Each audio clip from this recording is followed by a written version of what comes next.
Hello. तर तुम्हाला माहिती आहे का हे फूल कशाचं आहे ते? बऱ्याच वेळेला आपण रस्त्याने जाताना वगैरे रस्त्याच्या कडेला तुम्ही हे फूल पाहिलं असेल. गडद गुलाबी जांभळट वर्णाचं, मध्येच पांढरट रेषा असलेलं आणि असं एक सुंदर सुबक फूल. सध्या वसंत ऋतू सुरू आहे. म्हणजे काय, तर मार्च आणि एप्रिलमध्ये निसर्गामध्ये वेगवेगळ्या प्रकारची फुलं अशी बहरलेली दिसतात. त्यामध्ये अमलतास आहे, पळस आहे, असे असंख्य वेगवेगळ्या रंगाची फुलं फुललेली असतात आणि त्यापैकीच हे एक. तर हे आहे कांचनचं फूल. आता काही जण याला आपटा देखील म्हणतात, की आपट्यामध्येच मोठे पान आहेत, सरकारी आपटा वगैरे आपण म्हणतो. पण असं नाही.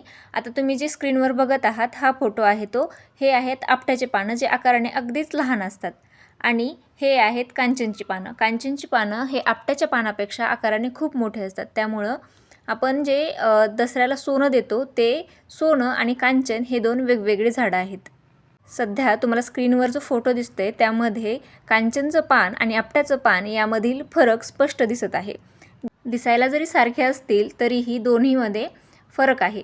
आपट्याला अशी मोठी फुलं येत नाहीत, तर त्याला एकदम छोटी छोटी पांढऱ्या रंगाची फुलं येतात. पण कांचन ह्या वृक्षाला अशी मोठ्या आकाराची फुलं येतात. कांचनमध्ये वेगवेगळ्या रंगाचे म्हणजे पांढरं कांचन, पिवळी कांचन आणि हे गुलाबी जांभळट वर्णाचं कांचन असे 3 प्रकार तरी आपल्या भारतामध्ये पाहायला मिळतात. आणि हे अतिशय एक आयुर्वेदिक वनस्पती आहे. यापैकी पिवळे कांचन याबद्दलचा एक वेगळा व्हिडिओ आपण केलेला आहे, ज्याची लिंक मी डिस्क्रिप्शनमध्ये देईलच. तर आता हे कांचनचं झाड लावतात कसं किंवा ह्याचं नवीन झाड कसं तयार करतात, तर याला काय शेंगा येतात. याची फुलं लागून गेली की त्याच्यानंतर मागोमाग याला शेंगा लागतात, ज्यामध्ये 10 ते 12 बिया असतात. त्या बिया रुजवून देखील आपण हे याचं नवीन झाड तयार करू शकतो. किंवा मग याची एखादी फांदी जी व्यवस्थित मॅच्युअर झालेली असेल, म्हणजे साधारणतः आपला बोटाचा अंगठा जो असतो हाताचा, तो त्या साईजची याची एखादी फांदी पावसाळ्यामध्ये जर लावली तर ती लवकर रुजते आणि त्याच्यापासून एक नवीन कांचनचं झाड आपल्याला मिळू शकतं.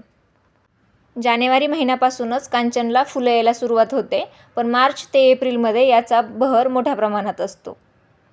कांचन म्हणजे अर्थातच सोने आणि या सोन्यासारख्या वनस्पतीचा आयुर्वेदामध्ये देखील उल्लेख केला गेला आहे. ही एक आयुर्वेदिक गुणधर्म असणारी वनस्पती आहे.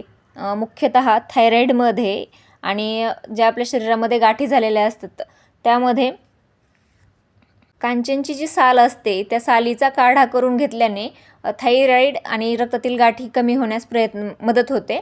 त्यासोबतच आजकाल महिलांमध्ये जे PCOD, PCOS हार्मोन इम्बॅलन्सचं प्रमाण वाढलेलं आहे, त्या आजारामध्ये देखील हे कांचनची जी साल असते त्याचा किंवा कांचनची जी फुलं असतात त्याच्या हर्बल टी घेणं हे देखील फायदेशीर ठरलं जातं.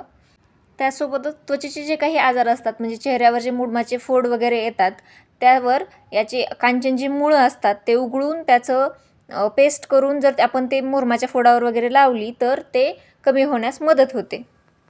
त्यासोबतच तोंडामध्ये जे तोंडातलं येतं, आपल्या तोंडात सुजलेलं वगैरे असतं किंवा तोंड आलेलं असतं, तेव्हा देखील याच्या सालीचा काढा करायचा आणि त्याने गुळण्या केल्या तर ते तोंडात आलेलं उष्णता कमी होण्यास मदत होते. तर अशा प्रकारे ह्याचे असंख्य असे आयुर्वेदिक औषधं आहेत आणि त्याचे गुणधर्म देखील आहेत. तर असं हे एक सदाहरित बहुगुणी आयुर्वेदिक गुणधर्म असलेलं कांचनचं वृक्ष आपल्या शेतामध्ये किंवा आसपासच्या परिसरामध्ये एखादं तरी असायलाच हवं.